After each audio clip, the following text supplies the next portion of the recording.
Hello दोस्तों। तो आज फिर हमारे साथ आकिब भाई हैं। तो आज ही आपको बताएंगे कि प्रीलिम्स के लिए इन्होंने किन सोर्सेज को फॉलो किया था जिससे इनको सफलता मिली, और इन्होंने अपने पहले ही अटेम्प्ट में प्रीलिम्स क्वालिफाई किया था और फिर तीसरे अटेम्प्ट में भी प्रीलिम्स क्वालिफाई किया है। तो सेल्फ स्टडी में किन सोर्सेज का इन्होंने सहारा लिया जिससे इन्हें सफलता मिली, तो सुनते हैं। बताइए आकिब भाई। देखिए, प्रीलिम्स के लिए आपको सीधा सा फंडा है कि आपने पहले तो सोर्स जो फॉलो किए हैं उनका 8 से 10 बार रिवाइज करके जाना है। मैं अपने आप खुद के नोट जो चीज़ें मैंने फॉलो की वो आपको बताता जाऊंगा। फिर उसके साथ साथ ये भी बताऊंगा कि आपको उनको पढ़ना कैसे है। जैसे अगर हम शुरू करें तो जीएस फर्स्ट से शुरू करते हैं, ज्योग्राफी। अगर आपने एनसीईआरटी पढ़ी है तो बहुत अच्छा किया है। प्रीलिम्स में सबसे ज़्यादा इंपॉर्टेंट चीज़ होती है बेसिक्स। तो अगर आपने एनसीईआरटी पढ़ी है और आपके बेसिक कॉन्सेप्ट वहाँ से क्लियर हो गए हैं तो मोर देन इनफ है, उससे ज़्यादा आपका कुछ नहीं करना है। सोसाइटी आती नहीं है और हिस्ट्री में भी यही सेम चीज़ आपको फॉलो करनी है। अगर आपके बेसिक्स अच्छे से, हिस्ट्री एंशिएंट हिस्ट्री हो गई और मिडिवल हो गई, मॉडर्न हो गई, अच्छे से क्लियर कर लिए एनसीईआरटी से और स्पेक्ट्रम को पढ़ लिया है, तो मैंने भी यही किया था। उसके अलावा आपको कुछ नहीं करना है। अगर आप इसके अलावा कहीं जाना चाहते हैं तो फिर आप ओनली एस के प्रहार की तरफ जा सकते हैं। वहाँ उन्होंने फिर उसके लिए आप एनसीईआरटी स्किप कर देना है। अगर वो नहीं करना है तो फिर वो पढ़ लेना, मोर देन इनफ है। बस मेन चीज़ यही कि आपको अच्छे से रिवाइज करके जाना है 8-10 बार उन चीज़ों को। पेपर 2 पर आते हैं, लक्ष्मीकांत। मोर देन इनफ है, पॉलिटी के लिए सोचना ही नहीं है। 10 से 12 बार रिवाइज करना है जब तक फ्री आना है। आईआर में लोकेशंस आती हैं तो सबसे पहले आपको ओनली एस जो वीडियोज बनाता है यूट्यूब पर, लास्ट में जब प्री आता है उससे पहले बनाता है और पूरी 1-2 घंटे की वीडियो में जो करंट में लोकेशन रही है उनको डिस्कस कराता है। तो करना क्या है कि आपको सारी की सारी लोकेशंस अच्छे से करके जानी है। कॉम्प्लीट एरियाज हो गए, रिवर्स हो गई, बड़ी बड़ी हैं, सारे से इनको अच्छे से रिवाइज करके जाना है। अच्छे से करके जाना है, इजी क्वेश्चन होते हैं, अच्छे और सही भी हो जाते हैं ये। और इसके अलावा सोशल इशूज आते हैं तो देखिए, आप एक गलती कभी मत कीजिएगा। बच्चे क्या करते हैं, विजन की पीटी वाली 365 खरीद लाते हैं सारी की सारी, फिर सोचते हैं अब इन सबको पढ़ेंगे। ऐसा नहीं करना है। आपको कुछ सेलेक्टिव स्कीम्स पढ़नी है, बहुत सेलेक्टिव, 20 से 25 जो कि न्यूज में रही हैं, बस बड़ी बड़ी 250 से 300 स्कीम्स हैं टोटल। अगर उनको पढ़ने बैठ गए तो आपका दिमाग खराब हो जाएगा। पहले अटेम्प्ट में मैंने ये बहुत बड़ी गलती की थी और मेरा मतलब बहुत ज़्यादा हो गया था पढ़ना। आपको 25 से 30 स्कीमों से ज़्यादा नहीं पढ़ना है।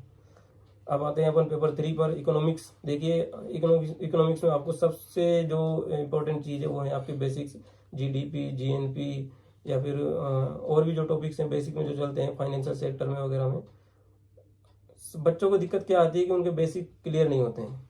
फिर वो गलतियां करते हैं कि हम मतलब इकोनॉमिक हमसे हो नहीं रहा है, सही नहीं हो रहा है, क्या करें। तो वही है कि मैंने पहले भी बताया था, अगर आपने किसी की वीडियो फॉलो करनी है तो कर लीजिए। बाकी तो सारा खेल मॉक टेस्ट का है। जितना मॉक टेस्ट लगाएंगे उतने ही आपके कॉन्सेप्ट क्लियर होंगे, जितना आप रिवाइज करेंगे इतने ही आपके कॉन्सेप्ट क्लियर होंगे। नोट्स मैंने पहले ही बता दिए थे मुरनाल वगैरह के, जो आप पढ़ना चाहे पढ़ सकते हैं। मुरनाल के भी अच्छे हैं, विवेक सिंह के अच्छे नोट्स हैं। विवेक सिंह एक 500 क्वेश्चनों की एक सीरीज और निकालता है, उसमें आप लगा के रिवाइज करना चाहें तो वो भी आप कर सकते हैं। इन्वायरमेंट के लिए शंकर आइस अगर आप इंग्लिश में पढ़ सकते हैं तो पढ़िए, नहीं तो दृष्टि की भी शायद मेरे हिसाब से शंकर आइस की हिंदी वाला वर्जन है, वो भी अच्छा है, उसको पढ़िए। रिवाइज करना है, मॉक टेस्ट लगाने हैं, और सबसे इंपॉर्टेंट चीज़ प्री के लिए पीवाईक्यूज को लगाना नहीं भूलना है। यूनिक आईएएस एकेडमी की एक किताब आती है पीवाईक्यूज के लिए, एनालिसिस भी है और अच्छी है, इंग्लिश में है। अगर आप फॉलो कर सकते हैं तो उसको लगाइए। और जब आपका प्री आए तो उससे पहले कम से कम 10 साल के पीवाईक्यूज लगा के जाने हैं और उन्हीं की एक्सप्लेनेशन आपको पढ़ के जानी है, ये याद रखना। और साइंस टेक के लिए मैंने आपको पहले वीडियो बताई थी बेसिक्स के लिए, उसको आप करिए आराम से। बाकी करंट के लिए तो पीटी सीट 5 है, वो पढ़ना है आपको। डिजास्टर मैनेजमेंट वगैरह इसमें आते नहीं है।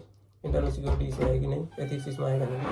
मैंने बहुत कम सोर्सेज आपको बताए हैं। इन कम सोर्सेज को सबसे इंपॉर्टेंट चीज़ ये है कि आपको रिवाइज करना है, रिवाइज करना है, रिवाइज करना है, दैट्स इट। फिर इसके अलावा इसके लिए देखिए, आकिब भाई ने प्रीलिम्स के लिए सोर्स बताए कि किन किन सोर्सेज का सहारा लिया जाएगा, और इसमें मैं वही कहूंगा जो आकिब भाई ने बताया। सबसे इंपॉर्टेंट है कि प्रीवियस ईयर क्वेश्चंस हमेशा आपको अपने पास रखने हैं, उनका एनालिसिस करना है। उससे आपको अप्रोच पता चलेगी कि किस तरीके से क्वेश्चंस आते हैं, किस तरीके से हमें पढ़ना है, जो सबसे ज़्यादा ज़रूरी है। क्योंकि हम पढ़ रहे हैं, हमको पता ही नहीं है कि हम क्या पढ़ रहे हैं, तो उससे फिर कुछ फ़ायदा नहीं होने वाला है। जब हम प्रीवियस ईयर क्वेश्चंस देखते हैं तो हमको अंदाज़ा होता है कि जो सोर्स हम फॉलो कर रहे हैं तो वो यकीनन काम में आने वाला है और उससे हमको बेनिफिट होने वाला है। और आने वाले दिनों में हम जैसे ही वक्त मिलेगा तो वीडियो बनाने की कोशिश करेंगे, और जो भी आपके सवाल रहेंगे तो कमेंट में डाल दीजिए। एक चीज़ मैं ऐड करना चाहूँगा। बच्चे जब तैयारी शुरू करते हैं तो पीटी के लिए वो क्या करते क्या है कि पीटी पढ़ते हैं 1 साल, और मेंस वो सोचते हैं कि पहले फिर मेंस कर लेंगे। ऐसा नहीं करना है। अगर आपने तैयारी शुरू की तो पहले मेंस की तैयारी कीजिए, पूरा सिलेबस कंप्लीट कीजिए, उसके बाद प्री की तैयारी शुरू कीजिए। और प्री में बच्चे क्या करते हैं, शुरुआत में बहुत सारी कोचिंगों के मैगजीन पढ़ने लग जाते हैं मंथली, दृष्टि की ला रहे हैं, विजन की ला रहे हैं, कभी कोई सी ला रहे हैं, कभी इनसाइट खरीद रहे हैं। तो ये गलती आपको कभी नहीं करनी है। करंट का बहुत बड़ा इशू रहता है बच्चों को, तो करंट के लिए देखिए ओनली आईएएस बहुत अच्छा है, एडिटोरियल डिस्कस कराता है द हिंदू के, और प्रीलिम बूस्टर की 15 मिनट की उसको वीडियो डिस्कस कराता है, दोनों टोटल 45 मिनट की बनती है। अगर आप चाहते हैं कि आपको न्यूज़पेपर नहीं पढ़ना है, इंग्लिश में आपको दिक्कत आ रही है हिंदू इंडियन एक्सप्रेस पढ़ने में, तो आप 40-45 मिनट की उन 2 वीडियोज को देख के खत्म कर सकते हैं। उसके अलावा आपको कुछ नहीं करना है, लास्ट में बस पीटी 365 आता है वो पढ़ लेना है। ये गलती कभी मत कर देना कि आप वो मैगजीनों के चक्कर में पड़ जाएं। आपको करंट को 1 घंटे से ज़्यादा पर डे मत देना, ये याद रखना।